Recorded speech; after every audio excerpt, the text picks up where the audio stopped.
আসসালামু আলাইকুম রহমতুল্লাহ। অসুস্থ হয়ে মরতে যাওয়া আমার ছোট বাবুটাকে অনেক যত্ন সহকারে চিকিৎসার মাধ্যমে আমি সুস্থ করতে পেরেছিলাম। আজকে দেখেন সে ছোট বাবুটা কতটা বড় হয়ে গেছে। আজকে সে ছোট বাবুটা অনেকগুলো বাবুর আম্মু হয়েছে। এই মুরগিটার বয়স যখন 1 মাস ছিল তখন তার বসন্ত এবং রানীক্ষেত দুইটা রোগ একসাথে হয়েছিল। আমি ডাক্তারের পরামর্শ নিয়ে চিকিৎসার মাধ্যমে তাকে সুস্থ করতে পেরেছিলাম। এখনো পর্যন্ত সে 4 বার বাচ্চা দিয়েছে। বিষয়টা কি ভাবা যায়? একটা খামারের সফলতা কিন্তু এভাবেই আসে। আজকের এই ভিডিওতে আপনাদের জানানোর চেষ্টা করব কোচে মুরগির বাচ্চাদের কিভাবে পালন করলে আপনি তাদের সুস্থ রাখতে পারবেন। দুইটা প্রসেস আপনাকে বলবো, একটা হচ্ছে মেডিসিনের মাধ্যমে, আরটা হচ্ছে প্রাকৃতিক ভাবে। কোন ভাবে পালন করলে সবচেয়ে বেশি ভালো হয়, বাচ্চা সুস্থ থাকে, সকল বিষয়গুলো আপনাদের জানাবো। আচ্ছা, আমাদের ভিডিওগুলো প্রতিদিন কারা কারা দেখছেন অবশ্যই কমেন্ট করে জানিয়ে দিবেন, এবং আমাদের পোষা প্রাণীর ভিডিওগুলো ভালো লাগলে ভিডিওটিতে একটি লাইক দিয়ে আমাকে পরবর্তী ভিডিওগুলো করার উৎসাহ যোগাবেন। দেখতে পাচ্ছেন আমার সকল চীনা হাঁস এবং মুরগিদের খাবার খেতে দিয়েছি, তারা কত সুন্দর করে খাবার খাচ্ছে। আজকে আমার চীনা হাঁসদের লাউ পাতা ভালো করে কুচি কুচি করে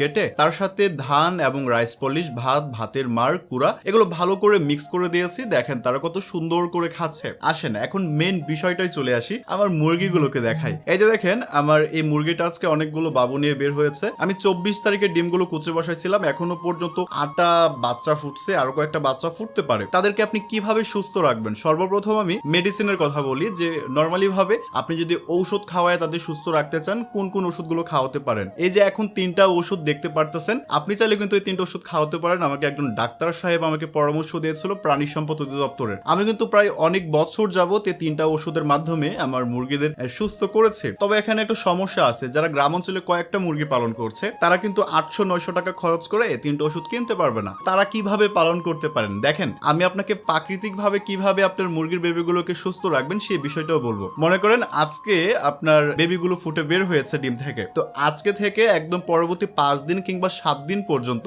আপনি আপনার সকল বেবিদের চিনি এবং লেবুর রস পানিতে ভালো করে মিক্স করে খেতে দিবেন। তাহলে হবে কি, আপনার বেবিগুলো অনেক বেশি ভালো থাকবে। এখানে মোস্ট ইম্পর্টেন্ট একটা বিষয় আছে, তা হলো খাবার। আপনি তাকে যে কোনো ওষুধ খাওয়ান না কিসের জন্য, তার সাথে যদি উল্টাপাল্টা খাবার খেতে দেন, আপনার এই বেবিগুলো বাঁচাইতে পারবে না, তারা মারা যাবে। কিংবা আপনি যদি এই বেবিগুলোকে তার মার সাথে ছেড়ে দেন উন্মুক্ত অবস্থায়, তাহলেও বেবিগুলো মারা যাবে। কেন যাবে জানেন? কারণ এই বেবিটা কিন্তু সর্বপ্রথম যখন ডিম থেকে ফুটে তখন তার সবচেয়ে গুরুত্বপূর্ণ, সবচেয়ে জরুরি যে বিষয়টা প্রয়োজন তা হলো তাপমাত্রা। কিন্তু এই বেবির আম্মু, তার কিন্তু তাপের প্রয়োজন নাই, তার প্রয়োজন খাবার। কারণ সে প্রায় 21 দিন যাবত ঠিক মতন খাবার খাইতে পারে নাই। তখন করবে কি, এই বেবির আম্মুটা ঘোরাঘুরি করবে খাবার খাওয়ার জন্য, এবং তার পিছনে পিছনে বাবুগুলো ঘোরাঘুরি করবে। যার ফলে হবে কি, এই বাবুগুলো খাবার পাবে কিন্তু সঠিক তাপমাত্রা পাবে না। তাপমাত্রা না পাওয়ার ফলেই কিন্তু এই বাবুগুলো অসুস্থ হয়ে যেতে পারে। সেজন্য আপনি কি করতে পারেন, আপনি নির্দিষ্ট একটা জায়গায় আপনার বেবিগুলোকে তার মায়ের সাথে বন্দি করে রাখতে পারেন। ইনশাল্লাহ পরবর্তীতে কোনো একটা ভিডিওতে